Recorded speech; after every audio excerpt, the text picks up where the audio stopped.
രണ്ടാം പിണറായി സർക്കാരിൻ്റെ സമ്പൂർണ്ണ ബജറ്റ് അവതരണം പൂർത്തീകരിച്ചിരിക്കുകയാണ്.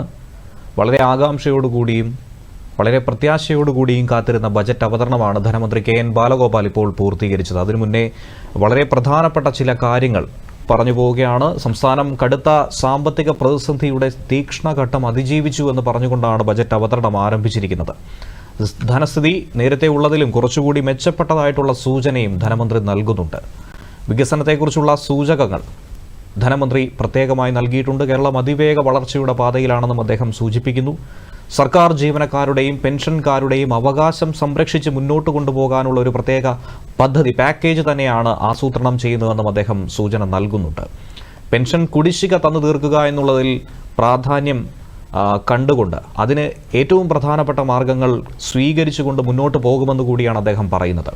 വയനാട് പുനരധിവാസവുമായി ബന്ധപ്പെട്ട സൂചനകളും നൽകിയിട്ടുണ്ട്. ആദ്യഘട്ടത്തിൽ 750 കോടി രൂപ അനുവദിക്കാനുള്ള ഒരു സൂചനയിൽ ലഭിക്കുന്നുണ്ട്. പുനരധിവാസത്തിന് വേണ്ടി 2221 കോടി രൂപയാണ് ആവശ്യമായി വരുന്നതെന്നും ധനമന്ത്രി പറയുന്നുണ്ട്. ഒപ്പം പശ്ചാത്തല സൗകര്യ വികസനത്തിന് വേണ്ടി പ്രാധാന്യം കൽപ്പിക്കും. കൊച്ചി, കോഴിക്കോട്, തിരുവനന്തപുരം നഗര വികസനത്തിന് വേണ്ടി മെട്രോപൊളിറ്റൻ പ്ലാൻ തയ്യാറാക്കും. ഒപ്പം ഏറ്റവും പ്രധാനപ്പെട്ടത്, ഏറ്റവും അധികം കാത്തിരുന്ന ഒരു വിഷയം, തിരുവനന്തപുരത്ത് മെട്രോ ആരംഭിക്കുമോ ഇല്ലയോ എന്നുള്ള ഒരു വിഷയമായിരുന്നു. അത് 2025-26 തന്നെ ആരംഭിക്കുമെന്ന സൂചന നൽകുന്നു. ഒപ്പം തന്നെ കോഴിക്കോട് മെട്രോയും പരിഗണനയിലുണ്ടെന്ന് ധനമന്ത്രി വ്യക്തമാക്കുന്നു.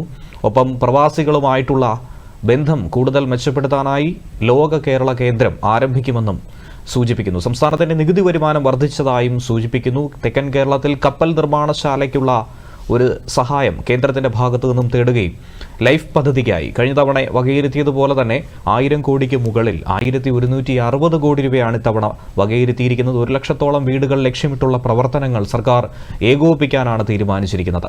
2025-26 വർഷത്തിൽ ലൈഫ് പദ്ധതിയിൽ ഏറ്റവും കുറഞ്ഞത് 1 ലക്ഷം വീടുകൾ പൂർത്തീകരിക്കുമെന്ന പ്രഖ്യാപനവും ധനമന്ത്രി നൽകുന്നുണ്ട്. ആരോഗ്യമേഖലയ്ക്കായി 10,431 കോടി രൂപ, കാരുണ്യ പദ്ധതിക്ക് 700 കോടി രൂപ, റോഡുകൾക്കും പാലങ്ങൾക്കുമായി 3,261 കോടി രൂപ, 150ഓളം പാലങ്ങളുടെ നിർമ്മാണം പൂർത്തീകരിക്കും.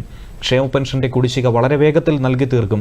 സാമൂഹ്യ സുരക്ഷാ പെൻഷനിൽ ഓഡിറ്റിംഗ്, അതോടൊപ്പം തന്നെ അനർഹർ ആരൊക്കെയുണ്ടോ അവരെയൊക്കെ കണ്ടെത്തി ഒഴിവാക്കാനുള്ള പ്രത്യേക മസ്റ്ററിംഗ് സംവിധാനവും ഏർപ്പെടുത്താൻ തന്നെയാണ് തീരുമാനം. ഒപ്പം സംസ്ഥാനത്തിന്റെ ധനസ്ഥിതി മെച്ചപ്പെട്ടുവെന്ന് പറയുമ്പോൾ അതിനുള്ള കാരണം തനത് നികുതി വർധനവാണെന്നും ധനമന്ത്രി എടുത്തുകാട്ടുന്നു. ധനക്കമ്മി 2.9% കുറഞ്ഞു. അനാവശ്യ ചെലവ് ഒഴിവാക്കി. ചെലവിന് മുൻഗണന തീരുമാനിച്ചാണ് പിടിച്ചു നിൽക്കാനായി നിലവിൽ സാധിച്ചിരിക്കുന്നത്. റവന്യൂ കമ്മി 1.58% കുറയ്ക്കാൻ കഴിഞ്ഞുവെന്നും ധനമന്ത്രി പറയുന്നു.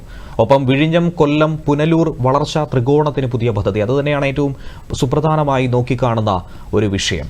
Kovalam Nileshwaram west cost canal വികസനം 2026 പൂർത്തീകരിക്കാനുള്ള തീരുമാനം. തിരുവനന്തപുരം ഔട്ടർ റിംഗ് റോഡിന് ചുറ്റും outer ring growth area corridor അതിനുള്ള തീരുമാനവുമായിട്ടുണ്ട്. വ്യവസായങ്ങൾക്ക് ഭൂമി കണ്ടെത്താനുള്ള ഒരു പുതിയ പോർട്ടൽ, ക്ലിക്ക് എന്ന പേരിൽ ഒരു പുതിയ പോർട്ടൽ ആരംഭിക്കും. ഏറ്റവും പ്രധാനപ്പെട്ട മറ്റൊരു സുപ്രധാനമായ വിവരം എന്ന് പറയുന്ന IT പാർക്കുകൾ, IT വികസനത്തിനായി ഊന്നൽ നൽകി തന്നെയാണ് മുന്നോട്ട് പോകുന്നത്. കൊല്ലത്ത് 2 IT പാർക്ക് 2026 മുൻപ് IT പാർക്ക് ആദ്യഘട്ടം പൂർത്തീകരിക്കും. കൊട്ടാരക്കര രവിപുരത്ത് state of the art IT park സ്ഥാപിക്കും. കൊച്ചി മുസ്ലിസ് ബിനാലയ്ക്ക് 7 കോടി വകയിരുത്തി. അതുപോലെ അടഞ്ഞുകിടക്കുന്ന വീടുകൾക്ക് കെ ഹോംസ് എന്ന പദ്ധതി, അതിനായി 5 കോടി രൂപ വകയിരുത്തുന്നു. ഉൾനാടൻ ജലഗതാഗതത്തിന് വേണ്ടി 500 കോടി രൂപ. ഉന്നത വിദ്യാഭ്യാസ മികവിനായി 25 കോടി. 3 മുതൽ 5 ലക്ഷം വരെ പുതിയ ജോലി ഉറപ്പാക്കുന്ന മെഗാ ജോബ് എക്സ്പോകൾ കേരളത്തിലുടനീളം സംഘടിപ്പിക്കും. ഗ്രീൻ ഹൈഡ്രജൻ വാലി പദ്ധതി ആദ്യഘട്ടത്തിനായി 5 കോടി. ബയോ എഥനോൾ വാണിജ്യാടിസ്ഥാനത്തിൽ തന്നെ നിർമ്മിക്കാൻ 10 കോടി.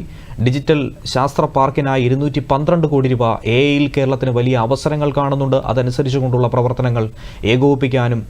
ഒപ്പം കാത്തിരുന്നതുപോലെ തന്നെ വിഴിഞ്ഞം 3 വർഷത്തിനുള്ളിൽ വലിയ തോതിൽ വരുമാനം നേടിയെടുക്കാനായിട്ടുള്ള ഒരു വലിയ പ്രത്യാശയാണ് വിഴിഞ്ഞത്ത് കണക്ക് കൂട്ടിയിരുന്നത്. അതൊരു പ്രധാന വികസന കേന്ദ്രമാക്കി മാറ്റും. വിഴിഞ്ഞത്ത് മറ്റ് സംസ്ഥാനങ്ങളിൽ നിന്നുള്ളവർക്കായി 100 ഏക്കറിൽ ഔദ്യോഗിക ബിസിനസ് കേന്ദ്രം കെട്ടിപ്പടുക്കാനുള്ള സൗകര്യമൊരുക്കും. ഓഫീസുകളോട് ചേർന്ന് കോവർക്കിംഗ് ഇടങ്ങൾ സ്ഥാപിക്കാൻ 10 കോടി വരെ വായ്പ നൽകും. ഒപ്പം തന്നെ ഭവന നിർമ്മാണ മേഖലയ്ക്ക് സഹകരണ പദ്ധതിയുണ്ട്. ഭവന വായ്പാ പലിശ ഇളവിന് 20 കോടി രൂപ പ്രത്യേകമായി അനുവദിക്കുന്നു. മുതിർന്ന പൗരന്മാരുടെ സംരംഭകത്വം പ്രോത്സാഹിപ്പിക്കാൻ വേണ്ടി ഒരു പദ്ധതി 5 കോടി അതിനായി വകയിരുത്തിയിട്ടുണ്ട്. ന്യൂ ഇന്നിംഗ്സ് എന്ന തലക്കെട്ടിലാണിത് പ്രഖ്യാപിച്ചിരിക്കുന്നത്. വയോജന പരിചരണത്തിന് വേണ്ടി 50 കോടിയും ഇതോടൊപ്പമുണ്ട്. ഇനി ഏറ്റവും അധികം കേരളത്തെ അഭിമുഖീകരിച്ച ഈ അടുത്തായി അഭിമുഖീകരിച്ച ഏറ്റവും വലിയ വിഷയം വന്യമൃഗ സംഘർഷം തന്നെയാണ്. ഈ ശല്യം തടയാനായി 50 കോടി രൂപയുടെ അധിക വിഹിതവും ഇത്തവണ നീക്കിവെച്ചിട്ടുണ്ട്.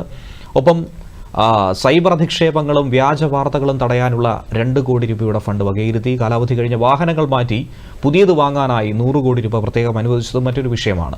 PSC വഴി ഏറ്റവും പ്രധാനപ്പെട്ടത് ഉദ്യോഗാർത്ഥികളെ സംബന്ധിച്ച് 10,000-ഓളം പുതിയ തസ്തികകൾ സൃഷ്ടിച്ചുവെന്നുള്ള സൂചന നൽകുന്നുണ്ട്.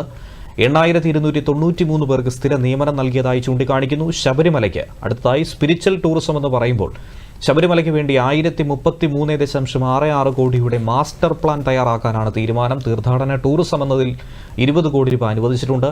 ന്യൂനപക്ഷ സ്കോളർഷിപ്പ് മാർഗദീപം പദ്ധതിക്കായി 20 കോടി. കണ്ണൂരിൽ ഹജ്ജ് ഹൌസിനായി 5 കോടി നീക്കിവെച്ചു. തുഞ്ചൻപറമ്പിൽ MT വാസുദേവൻ നായർക്ക് സ്മാരകം ആദ്യഘട്ടത്തിലായി 5 കോടി രൂപ. നാട്ടുവൈദ്യ പരമ്പരാഗത പഠന കേന്ദ്രം ആരംഭിക്കും. സീപ്ലെയിൻ ഹെലി ടൂറിസം പ്രോത്സാഹിപ്പിക്കാൻ 20 കോടി രൂപ അനുവദിച്ചിട്ടുണ്ട്.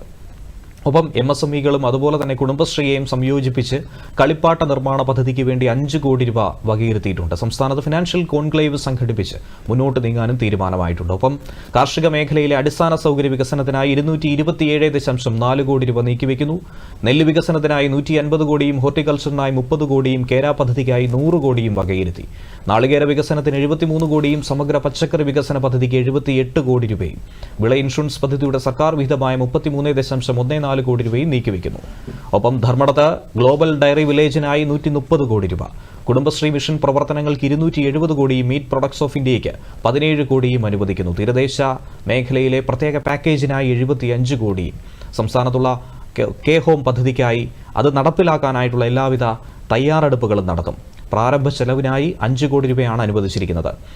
തെരുവുനായ ശല്യം പോർട്ടബിൾ ABC സെന്റർ സ്ഥാപിക്കാൻ ഉള്ള സാധ്യതകൾ പരിശോധിക്കും. 2 കോടി രൂപ അതിന് വകയിരുത്തുന്നുണ്ട്. മത്സ്യബന്ധന മേഖലയുടെ സഹായം 295 കോടി രൂപയായി ഉയർത്തിയിട്ടുണ്ട്. മത്സ്യത്തൊഴിലാളികൾക്ക് ഇൻഷുറൻസിനായി 10 കോടി രൂപയും പുനർഗേഹം പദ്ധതിക്ക് 20 കോടി രൂപയുമാണ് അനുവദിച്ചിരിക്കുന്നത്.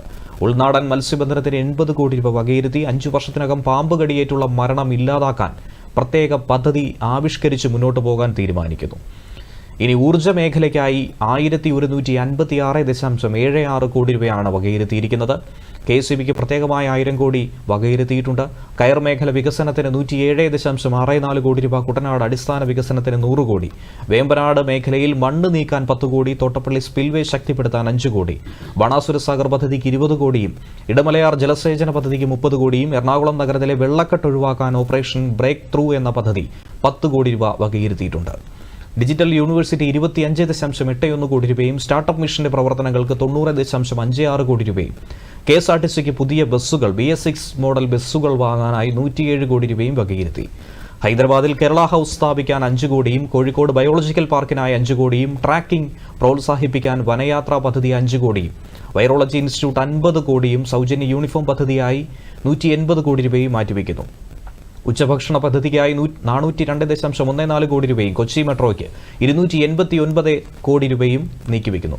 മലയാളം സർവകലാശാലയ്ക്ക് 11 കോടിയും തിരുവനന്തപുരം പൊന്മുടി റോപ്പ് വേ സാധ്യതാ പഠനത്തിനായി 50 ലക്ഷവും ഇതോടൊപ്പം തന്നെ നീക്കിവെക്കും എന്നുള്ള